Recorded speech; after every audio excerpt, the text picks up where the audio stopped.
It's that time again. It is Monday night, 8 o'clock. Normally that's dun dun dun dun. Well, usually it would be a little later, right? And a little Monday night football. We have some Monday night football here tonight, but it's not the actual Monday night football, unfortunately. Hopefully, there will be a Monday night football at some point. And that's something we'll talk about later in the show. What's going on in the NFL with regard to COVID. Even get into a little bit of what's going on in Major League Baseball with COVID. But we've decided we're going to probably jump right into the meat of fantasy football. But before we do, last time we introduced 2020, also known as Keith, into the group. And Charlie Brown. Tonight we have the honor of inviting Mike, who's going by Topless. He's gone by Topless since our days in the fraternity back in college. If not, I don't even know if it was before that probably. But Mike, welcome to the show. Great to have you. You doing all right tonight? Great to be back. All right. So just for a quick history, this is over about 25 years. The four of us have done shows together, separately, some three of us, two of us, all together. And now this is, I think, the first time ever the four of us are doing one all together. That's true. Yeah, that's right. All right. Well, good. Hopefully we'll do a good job. And if anybody has any questions, by the way, you can see scrolling at the bottom of the screen. We have our phone number is 772-800-BUZZ or 2899. That's if you're live. If you're watching it on a Monday night at 8 o'clock, give us a call. If you're listening to it afterwards, I'm not going to answer the phone. So give us a call. Ask any questions. If there's a topic you want to know about, a player you want to know about, a team you want to know about, we're here. We're ready for you.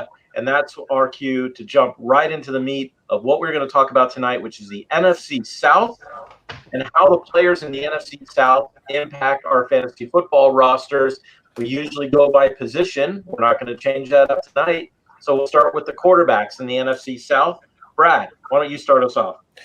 You know, this is a crazy division, right? It is probably, as far as certain positions, the best division for let's say receivers, right out there. Yet quarterbacks, for the most part, you have Breeze, you have Ryan, and you have Bridgewater and Brady, both with new teams. Yet the quarterbacks are not as high ranked as the receivers in this division. But I mean, Brady comes in, but how do you really go away from Breeze? Breeze is down in like the number 10, 9 to 11 ranked quarterback this year. Right. And yet last year he was injured. He threw for about 3,000 yards, still had 27 touchdowns and only 4 interceptions. Without the injury, I mean, you're looking at another over 4,000 yard season. They bring in Sanders to go along with Thomas, and they still have other good weapons around him. I don't see how out of these four that he is still not your number one out of those four guys. And I'm sure, yeah, I know you could go with Ryan. I know you could go with Brady. Breeze is still my number one, injury dependent. Well, yeah, if he stays healthy, I don't doubt that he'll be a top 10. There's some risk. He's turning 41 in January. So we can't say injury dependent. I mean, we unfortunately, we don't have that option. Now, we talked about this last time, and I think Mike was the beneficiary of this last year, which is in some leagues that do team quarterback. I love Drew Brees with team quarterback. See this right here? That's because of team quarterback with Drew Brees. Right. So if you're playing team quarterback, then I agree that Brees should definitely move up. If you're not, or New Orleans, I should say, if you're not playing team quarterback, I'm not sure if I would have him ahead of Matt Ryan. Keith, what do you think? Yeah, I got to agree. Breeze is an absolute talent. It's kind of amazing. And one thing that's very interesting about this division in the NFC South, 4 of the top 12 picks are going to come out of this division. I think that's pretty interesting. You got Thomas, Julio Jones, CMC, of course, Christian McCaffrey, and Alvin Kamara. So it's a great division. But you're right. It's an interesting division with quarterbacks. I still have Breeze probably as my number one. But with Matt Ryan, that Dirk Cutter offense, in the 4 seasons he's been there, in pass attempts alone, they finished 3rd twice, first once and eighth. So they know, they're going to throw the ball. Their offensive line isn't great. They bolstered it with in the third round of the draft, and they made a trade. They got two decent guys on the offensive line. The defense is horrible. So bottom line, you can always pretty much pencil Matty Ice in for 4,500 yards, 25, 30 touchdowns. And again, how many leagues are playing team quarterback?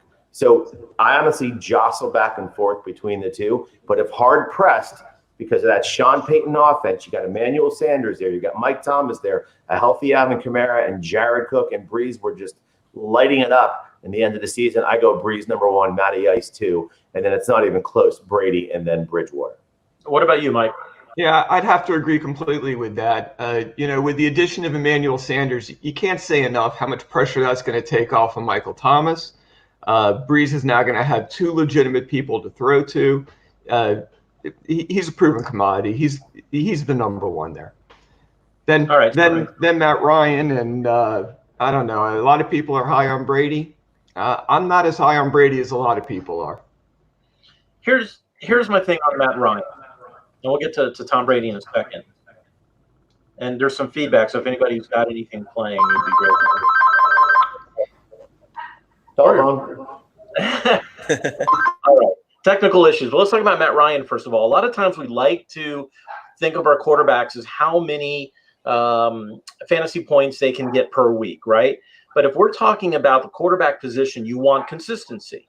You don't want to have those games where, you might have 30 and then the next week they lay an egg, they'll get you 8 to 10.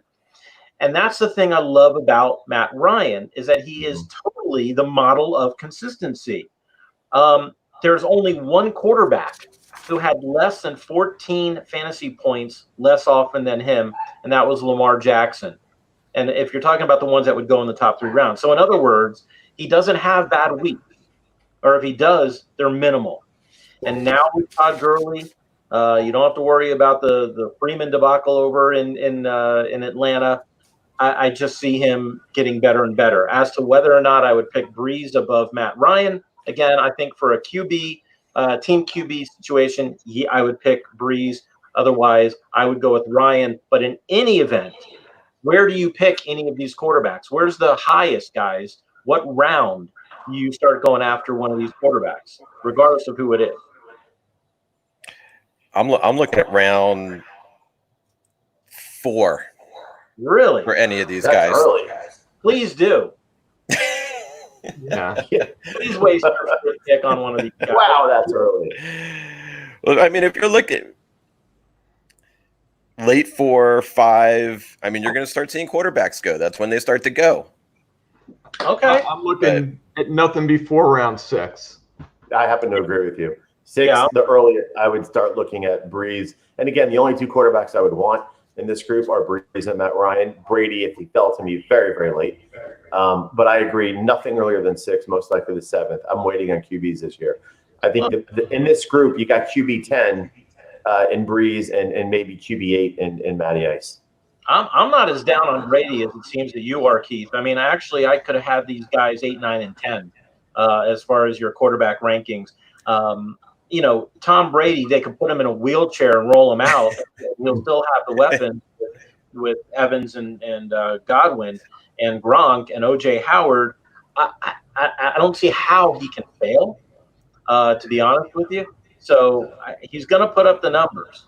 I definitely think he'll finish as a top 10 quarterback, and that's where I would draft him as a. Yeah. I like Brady, especially in a Bruce Arians offense. I mean, he loves to air it out, right? I wouldn't take Brady anything earlier than the 7th or 8th round, if not later. The only way Brady fails this year is if he gets hurt. If he stays healthy and he can stay upright, he's got ridiculous weapons. Same thing I agree. Same thing with Ryan. With the talent that's out there on these receivers. The fact that you got the 8, 9, and 10 quarterbacks, maybe these guys should. I mean, yes, there's a lot of other quarterbacks there, but that's why I think you have a little bit more value in some of these guys. All 3 of these quarterbacks. Well, I want to hear. What's that? I want to hear what other people have to say about it. 772-800-BUZZ. Give us a call. Let us know what you think. You could also comment in the comment section of either our YouTube live broadcast or our Facebook live broadcast. Put in your comments. Which of those quarterbacks do you like? Let's move on to running back real quick. Do we even have to talk about Christian McCaffrey as the? Of course not. We know he's the first running back. Is he the first pick in the draft? Yes. If he's not, I want in your league. I want number 2 in your league, or number 1 in your league, actually. So I guess he's the consensus number 1. How often, and I don't have the answer to this, but how often does the person who finished number 1 the year before end up being number 1 again? You know, it worked with Emmitt Smith. It worked with Edgerrin James. Do you see it happening again with Christian McCaffrey? I don't see why not. Yeah. You know, he was just the complete offense last year with no quarterback. When Cam Newton was in, he was horrible. Then Cam Newton was out, and nobody was in. And he still was unstoppable. I don't know how you can't just think he's going to do it again, because now he's got at least a decent quarterback. He's got a new offensive system that's going to be more to his liking. Right. No reason that he would not just completely repeat, if not do more, if you can imagine that. I agree.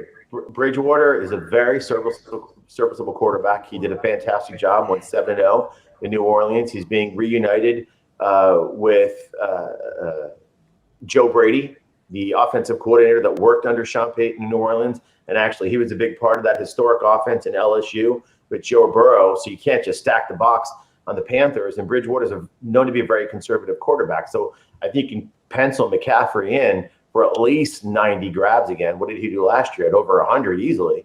So Bridgewater is going to find him a very fantastic safety valve. Yeah. And you got great receivers there. And with Robbie Anderson and DJ Moore, the running game is going to be strong. Very All right. strong. We don't really have to debate or discuss Christian McCaffrey, but I do have a question for you guys. Last year, I want to talk about disparity real quick. The difference between the number 1 and number 2 in the positions. So the difference between the number 1 quarterback and the number 2 quarterback in fantasy scoring. Where do you think the largest disparity was in quarterback, running back, wide receiver, or tight end? Running back. Yeah, running back. Yeah, I'm looking at the stats. I'm looking at the stats from last year. Fantasy points. There was a 90-point difference between McCaffrey and Aaron Jones. Yeah, and I've seen it up to even 150, depending on the format. Whereas Dak Prescott and Lamar Jackson, that there was not as much of a disparity between them. Michael Thomas had a very large disparity over Chris Godwin, but not as large as McCaffrey. And in tight ends, it was actually very close between Kittle and Kelsey. So you're right. It was the running back position, and I agree, guys. I don't see why things would change at this point. What about, I guess if number 1 is McCaffrey it's a given number 1, would you say that the RB2, the second running back taken, is also a no-brainer with Kamara, or not? Absolutely. I don't see who else it could be. It's certainly not going to be Gurley with that. I'm talking about the division. I'm talking about in the division. I'm talking about overall. Oh, overall. Yeah. I don't think Kamara is a lock at number 2. No. Right. I mean, you got definitely Elliott, right, and then Kamara, or would you say that someone like Dalvin Cook might even be ahead of Dalvin? Yeah. Dalvin. Yeah, I think you got Barkley. Barkley as well. Yeah. Barkley, Elliott, Kamara, they're all like in that range. Kamara actually, his value potentially even goes up because of another receiver in the mix when you put Sanders out there, right? So the only hesitation I have with Kamara is he got poached last year with Latavius Murray. Yep. Got a few touchdowns from him, and he also got poached a little bit from Taysom Hill, who when they're at the goal line, they were doing their trick plays. Yep. So, but he also wasn't himself either. He was a fraction, a shell of himself. Yeah, but he went from 18 touchdowns to 6 touchdowns. Some of that was the poaching. Some of that was the playbook. Some of that was his injuries. And despite the fact that he was playing through injuries, he still ended up as the RB8. in fantasy points per game in a PPR league. And if you consider if he has the same amount of touchdowns he had as a rookie, which was 13, he would be absolutely perfect for your team if you take him in the top half of the first round. I don't see why you wouldn't at this point. I expect him to have closer to that 13 rather than the 6 that he had last year. So I have no problem using my first pick on him. And in that rookie year, he was in a timeshare with Mark Ingram. And last year, to add to his failing numbers, he was without Drew Brees for 7 games. That Saints offense is a much different offense with Brees under the center versus Bridgewater. Of course. Everybody thought his numbers were going to skyrocket last year because Ingram got traded or went to Baltimore. And then he was injured a bit and whatnot. And then Murray kind of stepped in and was able to take those carries. And he still had 81 catches last year, which is why his numbers were so good. And the yards weren't even that amazing. It was only 530 yards. But 81 catches in a PPR is fantastic for a running back. That's a wide receiver right there. All right, let's move on to the next running back who might experience some type of revitalization, and that's, in my opinion, Todd Gurley. I think he's clearly the number 3 in the division. What do you guys think about Todd this year? I have a quick trivia question to answer that. How many goal line carries did Devontae Freeman have for the entire season last year? Probably 0. One. That gives you an idea of that offensive line, and what Todd Gurley is going to expect for his running days in Atlanta. He has a good chance to shine in what I think is an extremely good offense. And Matt Ryan does like to throw the ball to the running back. I just think the Todd Gurley that we saw in 2018 is gone. That's my personal opinion. If he slips to you and you can get him late, take a flyer. But I'm just not that high on him. I think that's a Devonta Freeman issue, not necessarily a Falcons issue or that's Freeman. Freeman is not Gurley. They're not even close to the same running back. Agreed. Yeah, but Gurley's not the same running back either. That's the whole thing. You have the name Todd Gurley, but Gurley had 12 touchdowns last year running and 2 receiving. That's still 14 touchdowns. Behind a very good offensive line in Los Angeles. Wrong. He's one of the worst offensive lines in the league. In fact, no other running back for the Rams had more than 3.8 yards per carry. It's one of the worst offensive lines in the league. In fact, according to PFF, they're 26 in the league. And now he goes to a team that actually has a very good offensive line. And I want Atlanta. I had them ranked last year at 24th. I know, again, they picked a 3rd rounder and they got someone in free agency, but last year their offensive line was ranked 24th, Atlanta's. No, they're definitely much better this year. They're a top. In fact, wait, what do you have them? Because I have them as top 10. The last year at 24th. Wait. Last year they were 24th. Blocking, or are you talking about pass protection? Because on run blocking, they're in the top 10. So I think Atlanta. I mean, I agree that they didn't have a very good line when it came to protecting Matt Ryan. But as far as their blocking for running backs, they were in the top 10. So you like Gurley this year? I love Gurley this year. I think he's a 3rd round pick for me. If people want to pass on him, they can pass on him. I have him as running back 16 this year. I think that with that offense, being able to it's going to be a much better offense. Remember how many times they benched Gurley? He might have come in for the 1st or 2nd play, and then they would bench him. Right. And then they would even bench him for series. I mean, there were times where he didn't even touch the ball more than 3 times and a half. So, and he still ended up having a decent year because of the touchdowns. It was touchdown dependent. His yards were not there. Yeah, he had almost 860 yards. Yeah, which for playing essentially part-time is not so bad.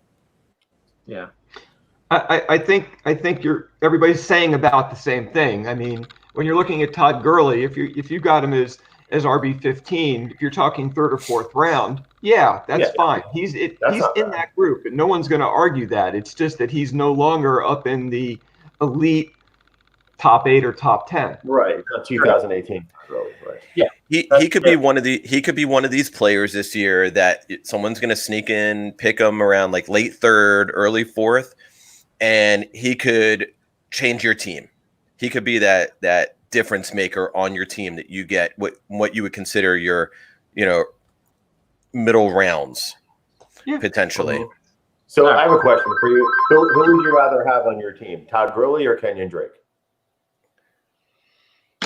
At this point, Drake, because of what he was doing at the end of last year, that offense.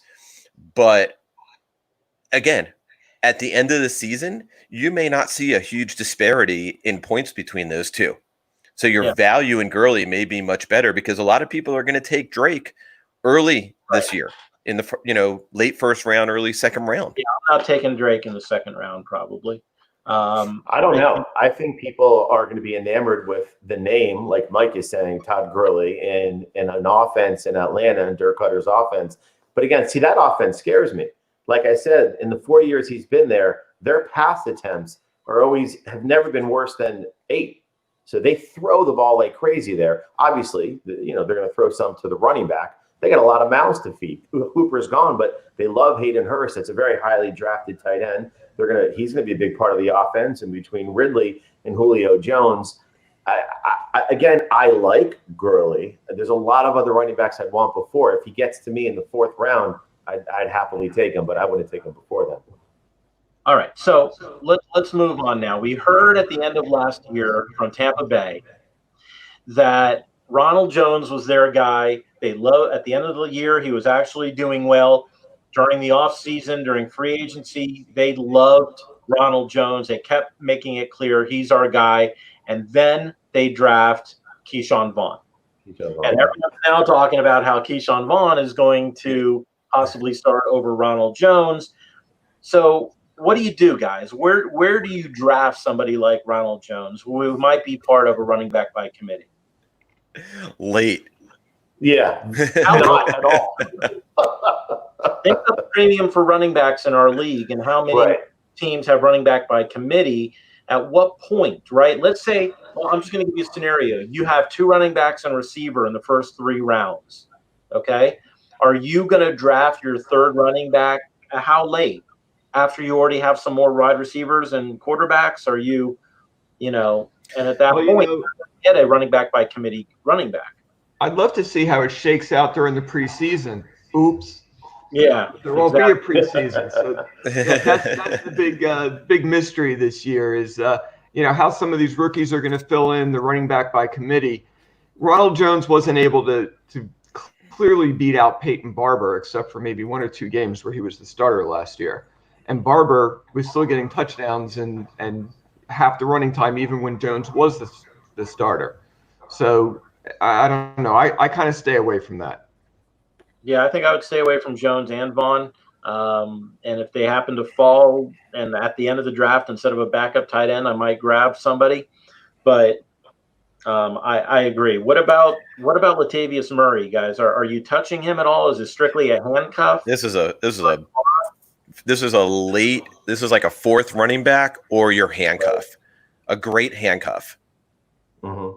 Yeah, this is. And I'll tell you, in bye weeks, he's a great flex player. In bye weeks, last year, Kamara was injured for those 2 games, and Latavius Murray came in, and it was against the Bears and against the Cardinals, and he combined for 307 yards against those 2. Right. So yeah, I think if you have Kamara, you better grab Murray as your handcuff in that case. That's right. Okay, so let's move on to receivers, and again, it's so funny because quarterback, we argued who was going to be number 1. Was it going to be Breeze? Was it going to be Ryan? Running back, there was no option. It was Christian McCaffrey. Same thing with wide receivers, I assume, guys. Michael Thomas as our clear number 1 wide receiver this year. It's clear. Yeah, I mean, not only number 1 wide receiver, but potential top 5 pick in leagues. Yes. Right. So there, again, really no discussion there. He's the number 1 guy in everybody's league, which probably means if I take him, he'll be a bust. But we'll go. But Yeah, I mean, my son can have that trophy behind them too, and say it's because of Michael Thomas. And Michael Thomas did win a lot of leagues for people last year. Yep. And I go back to that same question: does that translate year over year over year? Last year the darlings of the wide receiver core were Hopkins and Julio, and although they did okay, they were not players that were going to make or break teams. The question is, if you're going to draft somebody like Michael Thomas high, are you going to take a chance in losing out on a potential top running back? And I'm throwing that out there for a reason, guys, because we're going to kind of go into a rabbit hole here, and we're going to talk about a potential scenario with the drafting of Michael Thomas. Where do you guys think that he should be drafted? Let me just get a consensus real quick. Michael Thomas? Yes. What number in the draft? If you're asking me, I'm going. I know it's probably late for some people. I'm going 8. Keith? After you got those big 4 running backs, I do like Michael Thomas at 5. I think there's just a big disparity between him and everybody else. Mike? That's exactly where I said 5 or 6. So Okay. Just right in there. So here's our social experiment for the night. For those of you who have Fantasy Pros, it's a fantastic website for doing mock drafts. And what I wanted to do, if you look on the right, you'll see the draft log, and people picked McCaffrey and then Elliott and then Barkley. And there was some talk. In fact, right now, Michael Thomas has an ADP of actually 4. A lot of people are taking him as the 4th player off the board. Can you guys see this right? All right? Yep. Okay. So what I wanted to do was a little experiment where first we're going to run through just 4 rounds, and it'll be very quick, of somebody who takes Michael Thomas. And I'll need your help, guys, so let me know. So in this case, in this scenario, and by the way, you see here that the experts agree that 62% of the experts agree that he should be the next guy off the board over these other people right here. And then when you look at what their expectations are, 326 fantasy points versus 293 for Kamara, 283 for Devontae, etc. Okay? So let's go ahead and we're going to draft Michael Thomas here. And now it's going to run through. Now we have a wide receiver. We know that going into the second round, we're probably going to have to go with a running back, right? Unless you guys think that you could wait on a running back and grab Tyreek or Godwin. Or do you go with the best running back on the board? What do you guys want to do in this case? And you can see which running backs are left. It's actually hard. Well, it's actually hard for us to see. Yeah. Give us an idea of those running backs that are left, Seth. Absolutely. If you look on the left, you got Nick Chubb. You got Clyde Edwards. You got Chubb. You got Gurley, you got Fournette. You see on the left?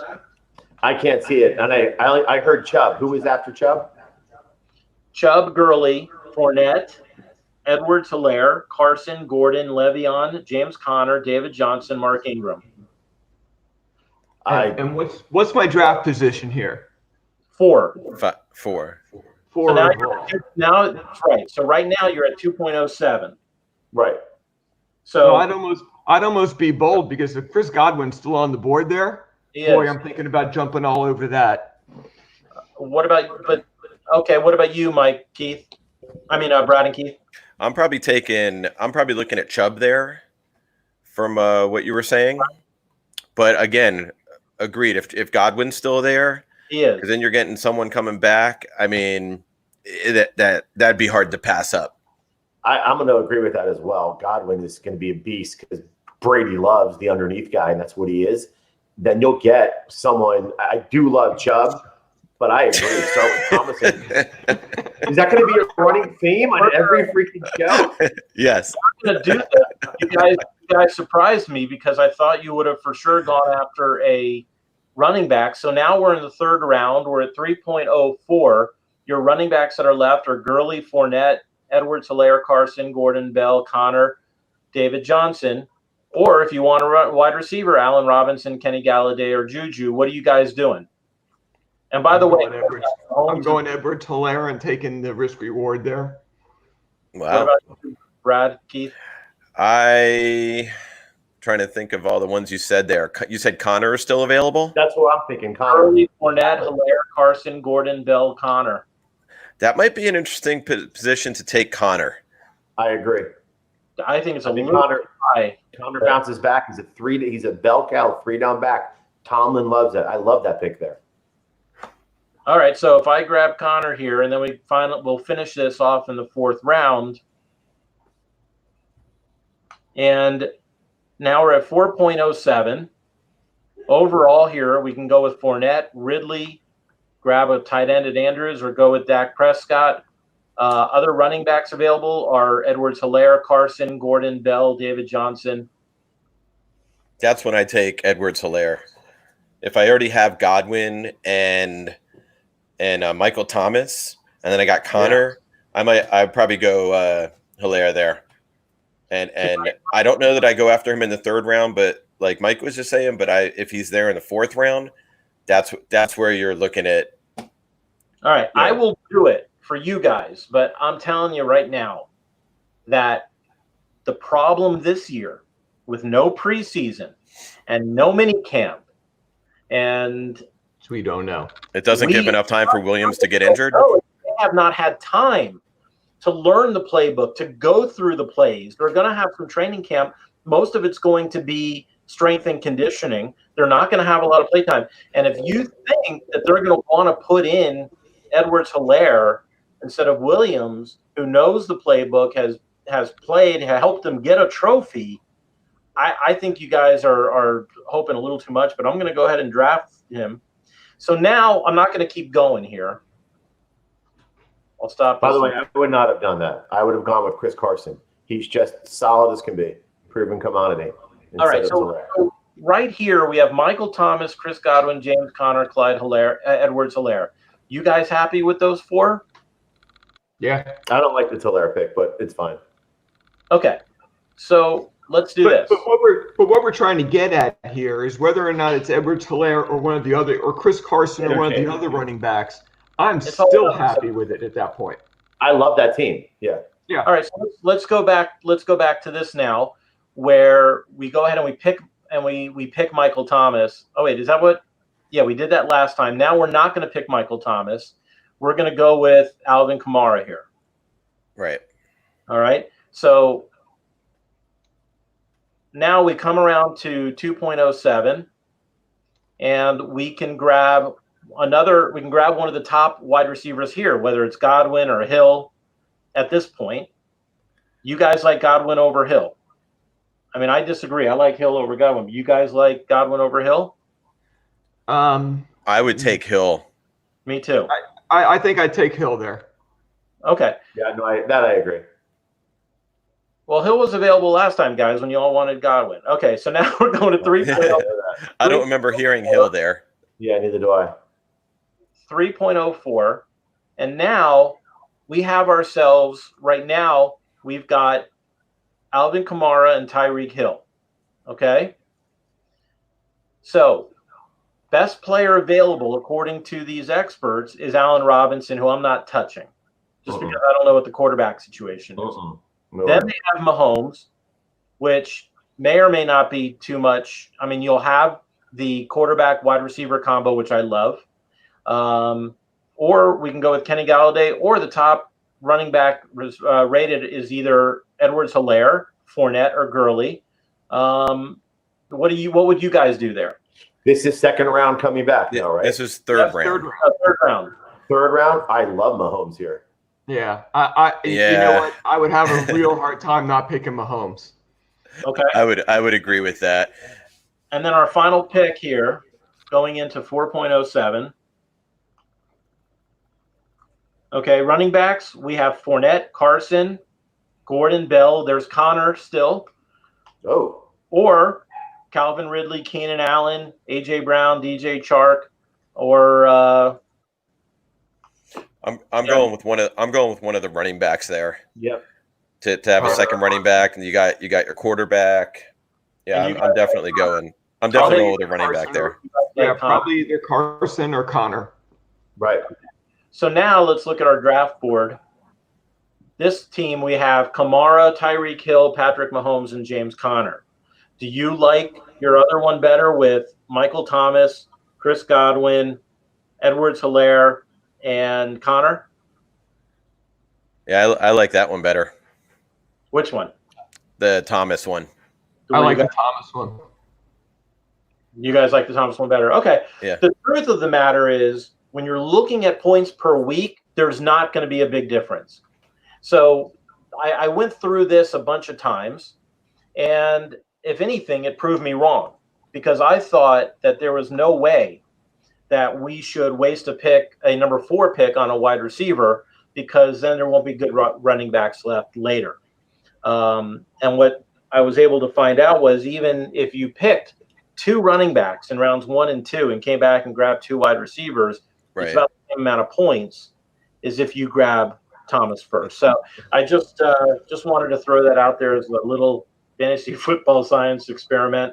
We were talking about wide receivers in the NFC South. We were talking about Michael Thomas. It's a clear number 1. Now it gets a little trickier, guys. Julio Jones or Chris Godwin? Oof. I go with Julio. That's tough.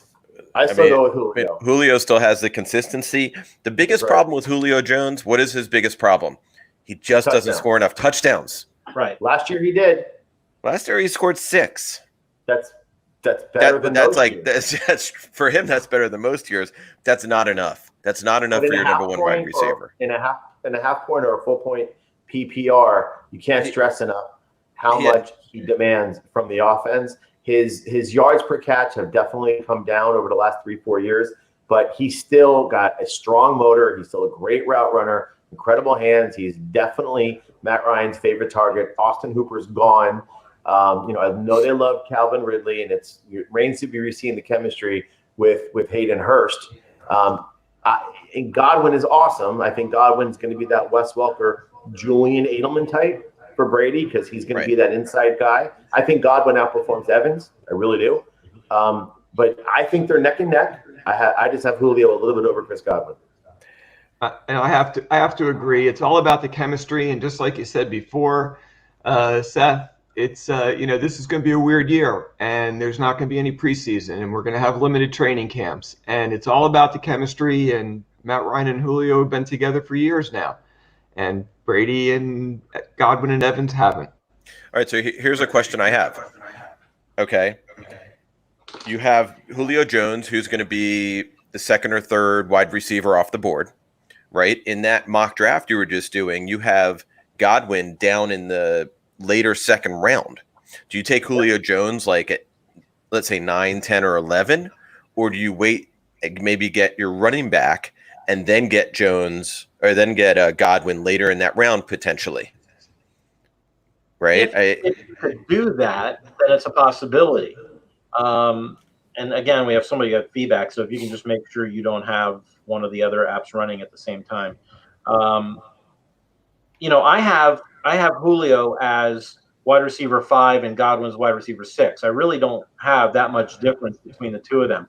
I found two very interesting things about Julio Jones, and I love Julio Jones, by the way. So last year he had almost 1,400 receiving yards. He was second only to Michael Thomas, right? That was his lowest yardage output since his rookie season in 2013. Wow. Yeah, he was number 2. And the second thing I thought was very interesting is he has ended his seasons as the 8th ranked, 2nd ranked, 6th ranked, 6th ranked, 5th ranked, 5th ranked in the last 6 seasons. He is truly the model of consistency, like Keith said. It would be hard to just pick someone like Godwin, who had a half of a good season, over someone like Julio, who's done it over and over and over again. Mm-hmm. Agreed. Yeah, agreed. I think if you're taking Godwin over Julio this year, you're going on the potential. You're going on the fact that Brady's there. You're going on the fact that Bruce Arians is going to be throwing the ball. I mean, Brady's going to be doing those, 10-yard hooks all day long. like he did to Edelman, and just those short passes. And Godwin's going to take some of those because he's fast, down the field. So you're going on potential.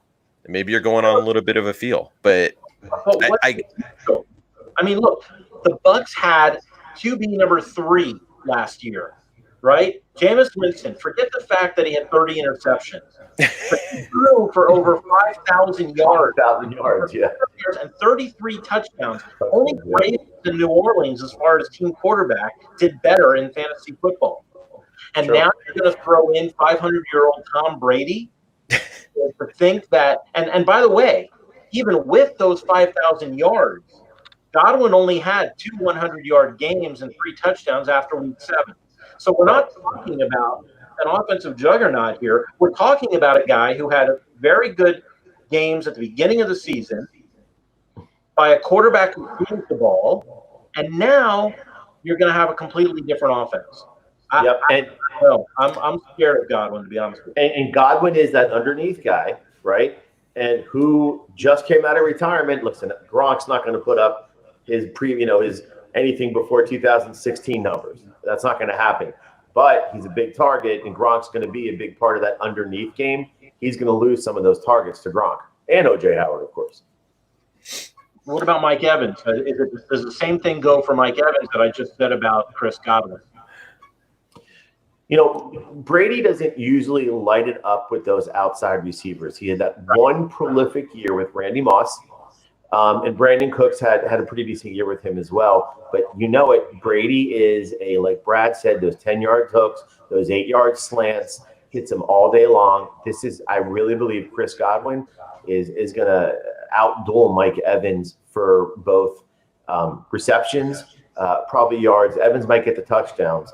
But I think Evans is going to suffer a little bit. He's going to be a good receiver, but it's not going to be like the Jameis Winston who loves to air it out in that Bruce Arians offense. I think Godwin's going to outshine Evans here just because of the scheme of the offense. But are you taking both of them before you pick DJ Moore? I think you would have to. I think DJ Moore is a huge talent. You got Robbie Anderson now there as well, so there's another mouth to feed. I probably would definitely take Godwin and Evans over Moore. All right. And at what point do you grab Calvin Ridley? Are you picking? I have Calvin Ridley, believe it or not, above Evans. Okay. I mean, there's nothing wrong with that. I mean, they're both wide receiver. It would be weird to say Mike Evans is the wide receiver too. Because I'm scared of both Evans and Godwin. Calvin Ridley, my concern is just that he's not as consistent. I think Ridley is borderline wide receiver 2, wide receiver 3. I don't feel as confident, especially with Gurley there, having him as a clear wide receiver 2. I better have a very strong wide receiver 1 if I'm going to count on Ridley as being my wide receiver 2. Yeah, and if Jameis Winston is there, I agree with you. I really do. It's a show me first what's going to happen with Tom Brady in that offense. Mike Evans is a talent. There's no question. It'll be interesting to see how it goes. You guys want to talk about? What's that?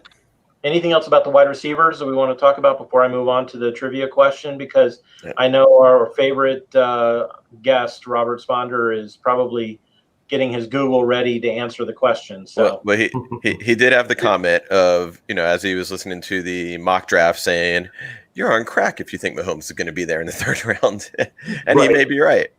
He's probably right for 95% of the leagues. I don't. It's always interesting. Leagues.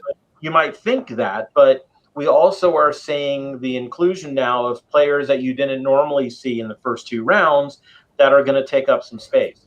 And it's very possible that, it is possible that Mahomes does drop to the 3rd round. Now, remember, we got him at 3.04, so he didn't fall too far in the 3rd round.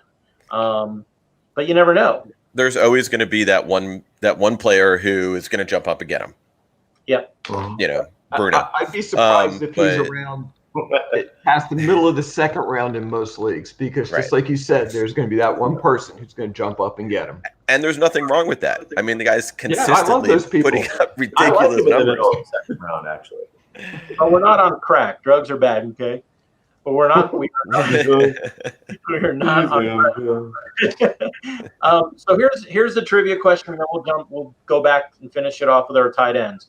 But I wanted to throw this out there because I thought it was interesting, and I'm actually gonna just leave it on the screen for a minute because it takes some time, and it does have a Dolphin in there. So the question is, what did Tony Dorsett, Ron Dane, Cedric Benson, Justin Jackson, and Myles Gaskin, what do they all have in common? That's the trivia question. Not as easy to look up there, Robbie, but I'll leave it up there for a little bit, and let's move on to tight ends. If you think you know the answer and want to win a huge fake prize from the Fantasy Football Buzz podcast team, either give us a call at 772-800-BUZZ, or you could just put it in one of the comments in either YouTube Live or Facebook Live, and we will let you know whether or not you were right or wrong. That moves us to tight ends. Who's our consensus best tight end in that division, Mike? Jared Cook. Really? Yep. Oh my God, I'm completely off then. It's amazing how good the wide receivers are, and even the run, and then the quarterbacks are. It's a really good division, and tight ends are like okay. Yeah, pretty weak. The tight ends here are. There's nothing to write home about here. I think the number one tight end in this division is Hurst. They're bringing him in. He's basically taken over Hooper's spot. The tight end in Atlanta always seems to be running free. And, Hooper had a really good year last year. Ryan likes the tight end. I think he's your number one. They bring Gronk in. What's that? No, I agree. I think that actually he's a top 10 tight end. I think he'll end the year as a top 10 tight end. I think that the tight end group is actually bigger this year than it's been in a long time. I think that every person in a 10-team fantasy league could actually have a legitimate tight end on their roster. And Hayden Hurst, to me, whether he's number 8, 9, or 10, I think he's definitely a top 10 tight end this year. Well, a lot of people even have him up in the 5 or 6. I kind of threw you off for a loop there, but here's my reasoning with Jared Cook. Hayden Hurst has just never done it. That's right. In his whole career. He hasn't proven himself. Jared Cook has been consistent everywhere he's been. And Drew Brees likes the tight end as much as he likes the wide receivers. I mean, Drew Brees just throws the ball all over the place. He's the master of spreading it around. Jared Cook's going to put up some good numbers there. I think Gronk's 120 years old. His knees are running on 150 years. I don't think he has much left in the tank, and he's been out of football for a year. Hurst hasn't proven it. He's rested. And Mike, I agree with you. If you look at the last 5, 6, 7 games of the season, Jared Cook was, I believe, tight end 2. He had 7 touchdowns. He really started to gel with Brees. Brees and Peyton love to scheme for the tight end. They haven't had a good tight end there since Jimmy Graham. They were suffering through the likes of Ben Watson's and what have you. Jared Cook is a talent. He's never really entirely lived up to it. I think this is a system that can do it. He's coming back for another year in that system. I agree, though. Hurst was a first-round pick. They let Hoop go to bring him in and to try to focus on him. But I do think Jared Cook edges at Hurst as the best tight end in the crowd.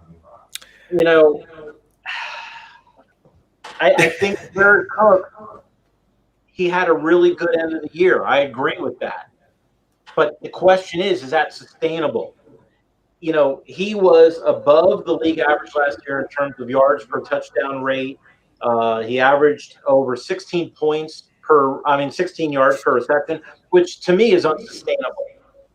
We got to keep in mind the fact that the Saints put in a lot of money, a lot of draft capital to get Adam Troutman, rhymes with Broutman.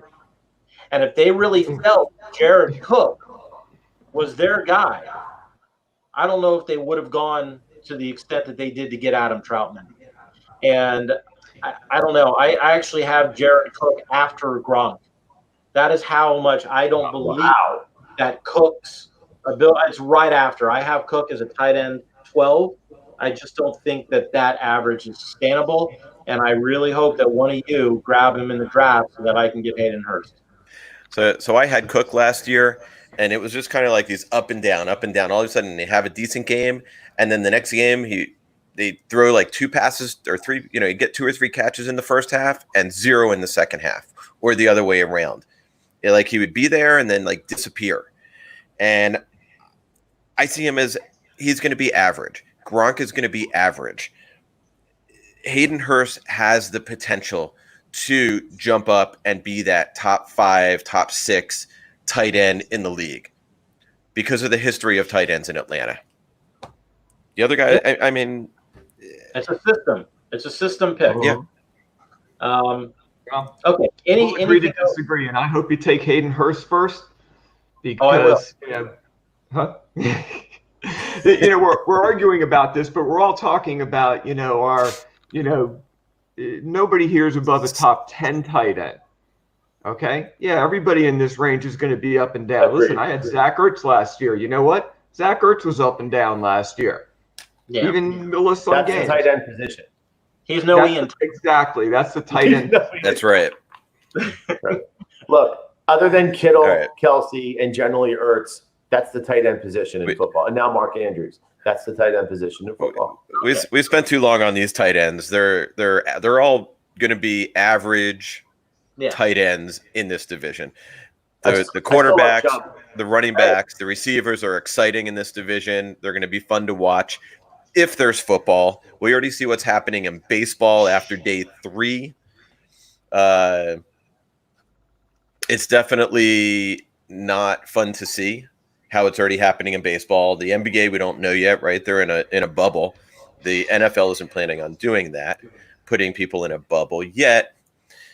We can be hopeful that the NFL figures it out and the players can be responsible and stay away from the parties and the going out and all these things to have a season. Just Friday or Thursday when we did the last show, baseball season was just starting up. And we were all excited because they were about to play and everything going on. And then after 3 games, they're already talking about shutting down the season because of what's going on with Miami Marlins had 14 players come back from Philadelphia with the virus. Yeah, we're hoping that the NFL, like you said, Brad, finds a way to figure it out because right now, you know what? We need sports. We really do. So did you see the report that came out today? Let's see if did I save it? Do I have it? While you look for that, while you look for that, let me just answer the trivia question. Is that, or do you want me to do that? Yeah, go for it. Okay. Go for it. So since nobody was able to get it, here's the answer to the trivia question. All of those guys, Tony Dorsett, Ron Dane, Cedric Benson, Justin Jackson, and Myles Gaskin, the current Miami Dolphin running back, all ran for over 1,000 yards in all 4 years of their college days or in their college career. Cool. Justin Jackson in San Diego. I'm sorry, Los Angeles. Dane in Wisconsin. Yeah, right. Yep. I don't know. I just thought that was very interesting, especially since really, other than Tony Dorsett, none of these guys are really, running backs. And the fact that each one of them had over 1,000 yards in all 4 of their college seasons, it's very interesting. It is. But Brad, what were you going to say? No, there was a bunch. There was all the rules that came out as far as players in the NFL, as far as they're not allowed to go to a religious gathering that's more than 25%. They're not allowed to go to gatherings that are more than 15 people at a bar or a restaurant unless they're just picking up food. So they put all these restrictions in place to hopefully, have less positive responses. Yeah. So hopefully what's happening in baseball is not going to scare them off in football, but they got to do what's best for the players and the families, and we'll see what happens. Listen, what I want to do is, I know we were running late. I want to just put this new thing in we're calling the lightning round. And what it is I'm going to ask a question, and I just want a 1 or 2 word answer from each of you. We don't need to go into an explanation. We don't need to there's nothing that's right or wrong. And then after that, we'll finish the show. So we're going to start the lightning round right now. I'm going to try to get a sound effect for the next show. But okay, you guys ready? Let's do it. Ready. Kelsey or Kittle? Kittle. Kelsey. Kittle. Interesting. PPR, half PPR, regular. Half. Will Disley or Greg Olson in Seattle? Disley. Disley. Mike, you said Olson? Yep. It's Okay. Olden. Dalvin Cook or Derrick Henry? Dalvin Cook. In the PPR, Cook. Henry. All right. Amari Cooper or OBJ? Cooper. Oy. Cooper. Pass. Lightning round. You can't pass. Last question. OBJ. OBJ. There you go. All right. What is the over-under wide receivers in the first round? Over-under is 3. Over or under wide receivers selected in the first round? Under. Over. Woo. All right. So, Mike, Wow. explain your over, and then we'll finish the show. Once those top running backs are gone, you're going to see more top receivers being picked off the board. All right. Sounds Bottom great. of the first round, I can easily see 4 going in the bottom of the first round. All right. Okay. I So- remember the days of 16 straight running backs going Oh, in yeah. a draft. That's to remember when Jeff days picked are over. two New England wide receivers in his first 2 picks. All right. You must have a backs machine to play. Does anybody have anything else to say before we close the show for the night? I'd just like to say this was a lot of fun, and thanks for inviting me back. Always. All right. So we will go ahead, Seth. Sorry. Sure, we're gonna do this again Thursday night at 8:00. And Brad, and which division are we gonna have fun with Thursday What night? I didn't write it down. I have to go through and see what we haven't done. Okay, no problem. I'll go through it. I'll put it out. So keep an eye out for the next invite. We are now on YouTube, live as well as Fantasy Football Buzz podcast YouTube channel. Go ahead and subscribe. That would be great. And everybody have a great Monday night. Hopefully baseball doesn't cancel by Thursday. And Stay healthy, stay safe, people. all right, take care, everybody. bye. All right. Take care.